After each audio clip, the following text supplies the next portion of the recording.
Sir Walter Elliot of Kellynch Hall in Somersetshire was a man who, for his own amusement, never took up any book but the baronetage. There he found occupation for an idle hour and consolation in a distressed one. There his faculties were roused into admiration and respect, by contemplating the limited remnant of the earliest patents. There any unwelcome sensations arising from domestic affairs changed naturally into pity and contempt. As he turned over the almost endless creations of the last century, and there, if every other leaf were powerless, he could read his own history with an interest which never failed. This was the page at which the favourite volume always opened. Elliot of Kellynch Hall. Walter Elliot, born March 1st, 1760, married July 15th, 1784, Elizabeth, daughter of James Stevenson, Esquire, of South Park, in the county of Gloucester, by which lady, who died 1800, he has issue Elizabeth, born June 1st, 1785, Anne, born August 9th, 1787, a stillborn son, November 5th, 1789, Mary, born November 20th, 1791. Precisely such had the paragraph originally stood from the printer's hands, but Sir Walter had improved it by adding, for the information of himself and his family, these words after the date of Mary's birth. Married December 16th, 1810.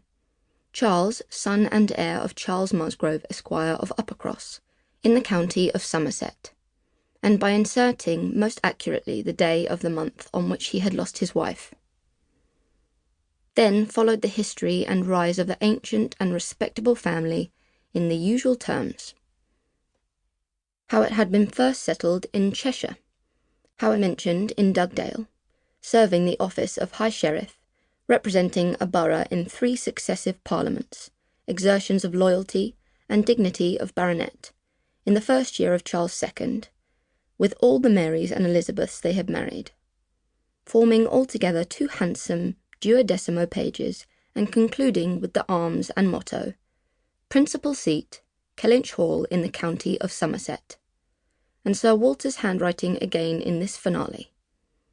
Heir presumptive, William Walter Elliot, Esquire, great-grandson of the second Sir Walter. Vanity was the beginning and the end of Sir Walter Elliot's character. Vanity of person and of situation.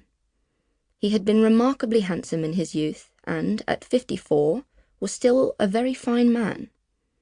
Few women could think more of their personal appearance than he did, nor could the valet of any new-made lord be more delighted with the place he held in society.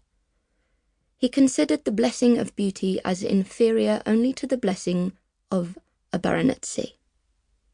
And the Sir Walter Elliot who united these gifts was the constant object of his warmest respect and devotion. His good looks and his rank had one fair claim on his attachment, since to them he must have owed a wife of very superior character to anything deserved by his own.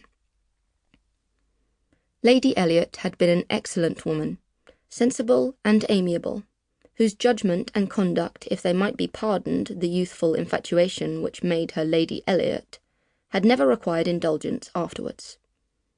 She had humoured or softened or concealed his failings, and promoted his real respectability for 17 years, and though not the very happiest being in the world herself, had found enough in her duties, her friends, and her children to attach her to life, and make it no matter of indifference to her when she was called on to quit them.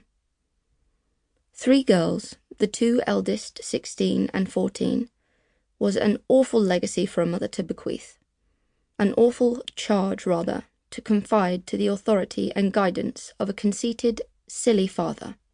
She had, however, one very intimate friend, a sensible, deserving woman, who had been brought by strong attachment to herself to settle close by her, in the village of Kellynch, and on her kindness and advice Lady Elliot mainly relied for the best help and maintenance of the good principles and instruction which she had been anxiously giving her daughters. This friend and Sir Walter did not marry, whatever might have been anticipated on that head by their acquaintance.